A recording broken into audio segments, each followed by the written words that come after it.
বদর যুদ্ধ ইসলামের ইতিহাসের প্রথম এবং অন্যতম গুরুত্বপূর্ণ সামরিক সংঘাত।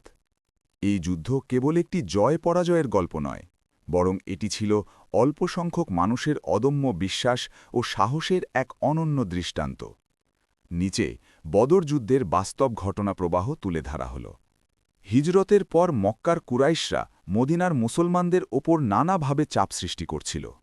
৬২৪ খ্রিস্টাব্দের ১৭ রমজান ২ হিজরির মার্চ মাসে এই যুদ্ধ সংগঠিত হয়।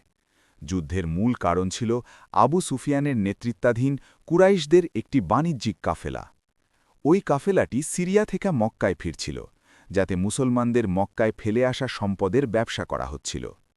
যুদ্ধের প্রস্তুতি ও সৈন্য সংখ্যা। রাসূলুল্লাহ যখন জানতে পারলেন কাফেলাটি মদিনার পাশ দিয়ে যাচ্ছে, তখন তিনি ৩১৩ জন সাহাবীকে নিয়ে বের হন। তবে আবু সুফিয়ান বিষয়টি টের পেয়ে পথ পরিবর্তন করেন এবং মক্কায় খবর পাঠান। মক্কা থেকে আবু জাহেলের নেতৃত্বে ১০০০ জন সুসজ্জিত যোদ্ধার এক বিশাল বাহিনী মুসলমানদের দিকে এগিয়ে আসে। যুদ্ধের ময়দানে কৌশল।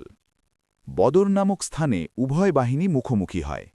যুদ্ধের আগে মহানবী আল্লাহর কাছে অত্যন্ত আকুলভাবে দোয়া করেন। তিনি বলেছিলেন, হে আল্লাহ, আজ যদি এই মুষ্টিমেয় দল ধ্বংস হয়ে যায়, তবে পৃথিবীতে তোমার ইবাদত করার মতো আর কেউ থাকবে না। রাসূল সাল্লাল্লাহু আলাইহি ওয়াসাল্লাম কৌশলগত কারণে বদরের কুঁয়োগুলোর সবচেয়ে কাছের স্থানটি দখল করেন, যাতে শত্রুপক্ষ পানির কষ্টে ভোগে। মূল যুদ্ধ। তৎকালীন আরব রীতি অনুযায়ী যুদ্ধ শুরু হয় মল্লযুদ্ধের, অর্থাৎ ১ বনাম ১-এর মাধ্যমে। মুসলিমদের পক্ষ থেকে হজরত আলী রাদিয়াল্লাহু আনহু, হজরত হামজা রাদিয়াল্লাহু আনহু এবং ওবায়দা ইবনুল হারিস রাদিয়াল্লাহু আনহু ময়দানে নামেন। বিপক্ষে ছিল মক্কার সেরা ৩ যোদ্ধা, উতবা, সাইবা এবং ওয়ালিদ ইবনে উতবা। ৩ জন কুরাইশ যোদ্ধাই মুসলিমদের হাতে নিহত হয়। এরপর শুরু হয় সাধারণ যুদ্ধ।